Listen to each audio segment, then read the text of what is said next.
दोस्तों, कतर की राजधानी दोहा के अंदर एक मीटिंग हुई है। मीटिंग किसकी हुई है?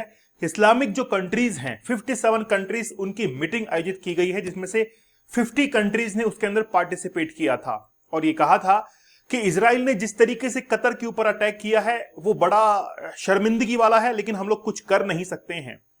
हमारा ये जो संगठन है वो ताकत तो बहुत रखता है, पावर तो बहुत रखता है, पैसा बहुत है, लेकिन हमारे पास में क्या नहीं है? हमारे पास में एकजुटता नहीं है, इंटीग्रिटी नहीं है।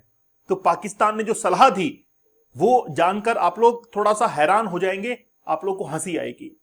उस सलाह को जो पाकिस्तान ने दी है उसको मैं आपको बताऊंगा, लेकिन एक राइट टाइम आने पर बताऊंगा। जिस समय लेक्चर का फ्लो रहेगा उस समय मैं पाकिस्तान के उस बचकाना बयान को बताऊंगा कि पाकिस्तान ने इस मीटिंग में जाकर क्या कहा।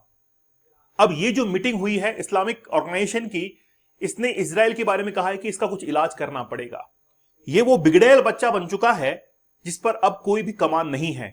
इसका बाप, इसका पिता यूएसए जिसने इसको जन्म दिया, वो खुद जो है इसको इस नर्क के अंदर धकेल चुका है। उसकी अब कुछ भी नहीं चल रही है। तो हम लोग बड़ा विस्तार से बात करेंगे कि आखिरकार ये अरब लीग क्या है और वो कैसे डिफरेंशिएट करता है इस्लामिक ऑर्गेनाइजेशन से।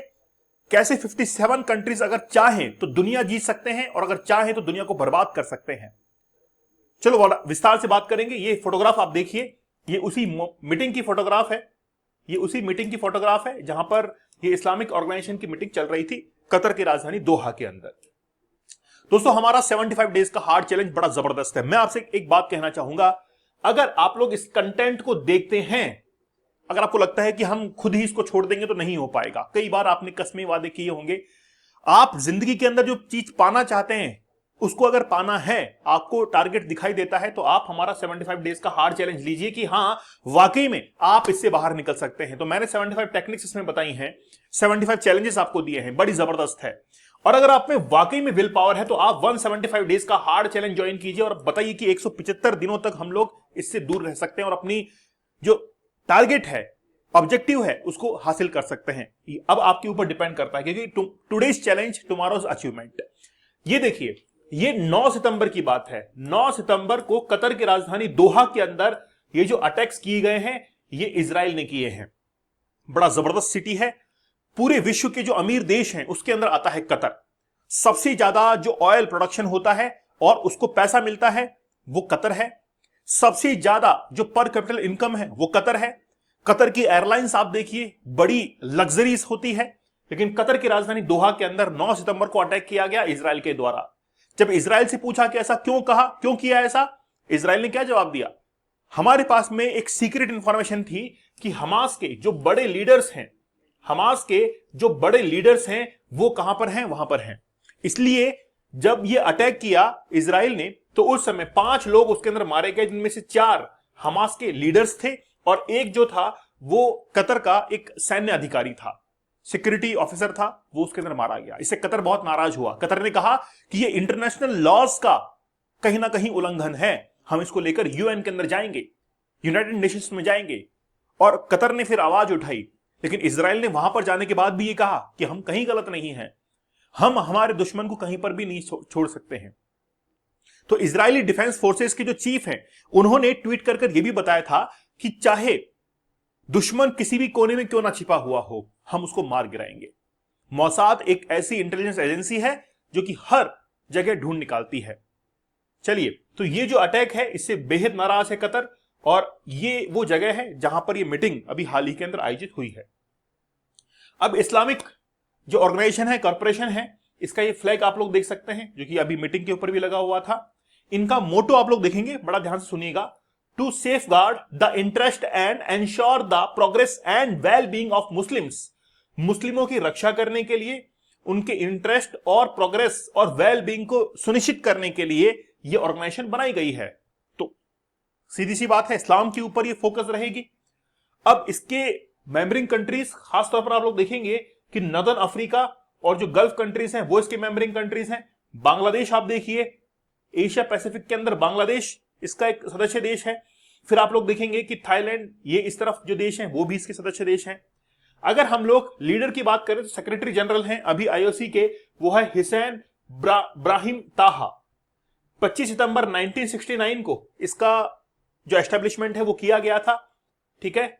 और अभी इसकी पॉपुलेशन लगभग 1.81 बिलियन है, बढ़ चुकी होगी, 2018 के अंदर थी ये। जीडीपी आप लोग देखेंगे कि 27 ट्रिलियन डॉलर इनकी जीडीपी है और पर कैपिटल इनकम इनकी ये है। तो अगर 27 ट्रिलियन डॉलर इनकी इकोनॉमी है is equal to USA. USA कितनी है? 28 ट्रिलियन डॉलर यूएसए की। चाइना कितनी है? 18 ट्रिलियन डॉलर। इंडिया कितनी है? ऑलमोस्ट 4 to 5 ट्रिलियन डॉलर, ठीक है, ओके। तो ये जो है ये सारे देश एक तरफ और अमेरिका एक तरफ, इसलिए अमेरिका राज करता है पूरी दुनिया के ऊपर, ठीक है। चलो, तो जीडीपी एचडीआई के अंदर अब आप देखिए, ये एक चार्ट आपको दिखाई दे रहा है, इसमें सबसे ऊपर लिखा हुआ है ऑर्गेनाइजेशन ऑफ इस्लामिक कॉर्पोरेशन। इस चार्ट को जब आप लोग ध्यान से देखेंगे तो यहां पर दो कंट्रीज आपको बिल्कुल अलग नजर आ रही है। ये एक जो कंट्री है, ये वाली ऊपर वाली, ये है सूरीनाम, और नीचे वाली जो है ब्रुनई। ये दो कंट्रीज ऐसी हैं जो कि केवल और केवल इस्लामिक कॉर्पोरेशन ऑर्गेनाइजेशन की के मेंबर हैं, और बाकी सारे देश किसी ना किसी के अंदर शामिल हैं, किसी ना किसी ग्रुप के अंदर शामिल हैं। जैसे अरब लीग की हम लोग बात करें, जैसे parliamentary union of the IOC member states, council of Arab economic unity, ठीक है, बहुत सारे हैं अरब, तो बहुत सारे गुट हैं। अगर मान लीजिए कि संगठन बनाना ही है तो ये आप एक ही संगठन क्यों नहीं बनाते हैं? अगर आपको एक ही अम्ब्रेला के नीचे रहना है तो आप ये बनाइए। आपने इसके अंदर ही बहुत सारा जो है वो कर दिया है। संगठन अगर दिखाना है तो एक के नीचे दिखाइए। अब ये दो कंट्री जो है अकेली बेचारी साइड में पड़ी है, ब्रुनई और Suriname. The organisation of Islamic corporation has 57 members, 56 of which are also member of state, यानी कि यूनाइटेड स्टेट जो नेशंस के मेंबर हैं।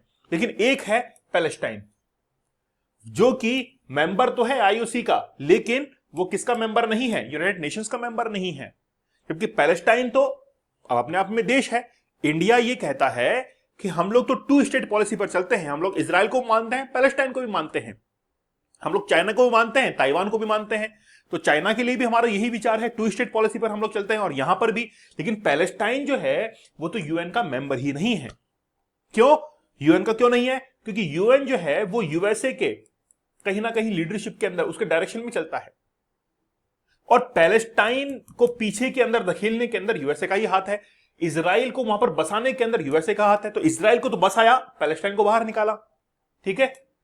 अब एक्चुअली में क्या है, पाकिस्तान क्या कहता है वो सुनिए। पाकिस्तान ये कहता है कि जितने भी इस्लामिक कंट्रीज हैं, 57 कंट्रीज हैं, ये मिलकर एक ज्वाइंट फोर्स बनाए, कमांडो फोर्स बनाए, जो कि नाटो के बराबर हो, नॉर्थ अटलांटिक ट्रीटी ऑर्गेनाइजेशन।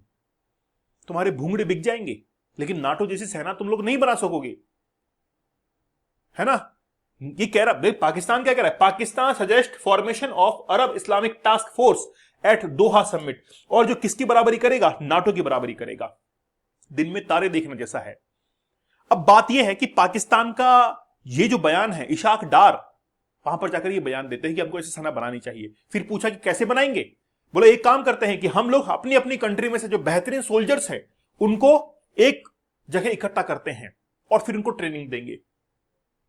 अब आप मुझे बताइए कि इस्लामिक जो कंट्रीज हैं वो क्या ऐसा कर सकती है? क्या आज वो ईरान न्यूक्लियर वेपन्स नहीं बना पा रहा है? इतना लंबा टाइम हो चुका है, इतना सैंक्शंस लगा चुकी है अमेरिका। जब ईरान के ऊपर सैंक्शंस लग रहे थे तब तो ये देश एक साथ नहीं आए कि यार यूएसए से हम लोग ट्रेड करना बंद कर देंगे। अब आज कह रहे हैं कि हम लोग एक ज्वाइंट फोर्स बनाएंगे। तो ईरान के ऊपर अगर सैंक्शंस लग रहे थे जिस समय वो न्यूक्लियर पावर बन रहा था, तो तुमने साथ क्यों नहीं दिया? क्यों यूएसए के फिर साथ में चल रहे थे? तो आज जो है ये सब। अब देखिए अरब लीग क्या है, तो 22 अरब देशों का एक संगठन है अरब लीग। इसे 1945 में बनाया गया था। इसका मकसद अरब देशों के बीच सहयोग बढ़ाना है, उनकी एकता मजबूत करना है और साझा हित को करना है। फिर इसके बाद में फिर ओआईसी को बनाया गया, जिसमें 57 मुस्लिम देश है, 1969 के अंदर बना। उसका भी यही मकसद है कि जितनी मुस्लिम कंट्रीज हैं उनको एकजुट करना है। तो मुस्लिमों के हितों की रक्षा करने के लिए बनाया गया है। क्या वाकई में मुस्लिम खतरे में है? यह भी सोचने का विषय है। क्या हिंदुओं को भी, क्या ऐसे कोई हिंदू राष्ट्र भी हैं कि हिंदुओं की रक्षा की जाए? नहीं आपको मिलेगा। क्या कोई सिख राष्ट्र भी है? नहीं मिलेगा। कोई क्रिश्चियन राष्ट्र भी है? ऐसा नहीं मिलेगा।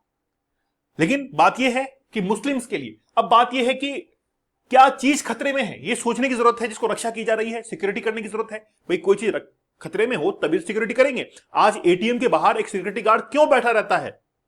क्योंकि एटीएम के अंदर पैसा पड़ा है। इसीलिए सिक्योरिटी कर रहा है। मतलब कहीं ना कहीं बात खतरे की तो है ना, खतरा तो कहीं महसूस हो रहा है। अब इजराइल ने अटैक किया कतर के अंदर, तो खलील अल हया, इसे मारने के लिए इजराइल ने अमेरिका में दोस्त जो है यानी कि कतर पर ही हमला कर दिया। ये जो व्यक्ति आप लोग देख रहे हैं अभी हमास का लीडर बन चुका है, इसका जो बेटा था वो बेटा भी मारा गया था इजरायली अटैक के अंदर। ये व्यक्ति जो कि 1960 के अंदर इसका जन्म होता है और 1987 के अंदर ये ज्वाइन करता है किसको, हमास को ज्वाइन कर लेता है 1987 के अंदर। और धीरे धीरे एक्टिव होते होते होते होते ये इतना ताकतवर बन गया कि फिर इसने क्या किया, हमास के लीडरशिप की तरफ अपने, और जब इसका बेटा मरा तो फिर ये थोड़ा सा और एग्रेसिव हो, इसके सोल्जर्स, इसके जो बॉडीगार्ड्स वगैरह सबको खत्म कर दिया इजराइल ने, ये अकेला बच गया। तो इजराइल सोचा कि यार अब इसको भी उड़ाएंगे, है ना, ठीक है। अब एक फोटोग्राफ और देखिए, यह है जाहिर जाबरीन। ये जो व्यक्ति है इसको इजराइल ने बंधक बनाया हुआ था, लेकिन 2011 के अंदर क्या हुआ कि जितने भी कैदी थे उनके एक्सचेंज की बारी आई और फिर ये इजराइल से वापस हमास के पास में चला गया। इजराइल ने इसको बंदी बना रखा था। जैसे ही 2011 में ये बाहर आता है उसके बाद में क्या करता है, ये डिसाइड करता है कि मैं इजराइल को खत्म कर दूंगा, मैं इजराइल को खत्म कर दूंगा। और उसके लिए अपनी लीडरशिप को शो करता है, हमास के लीडर्स को बनाता है, हमास की सेना को बनाता है।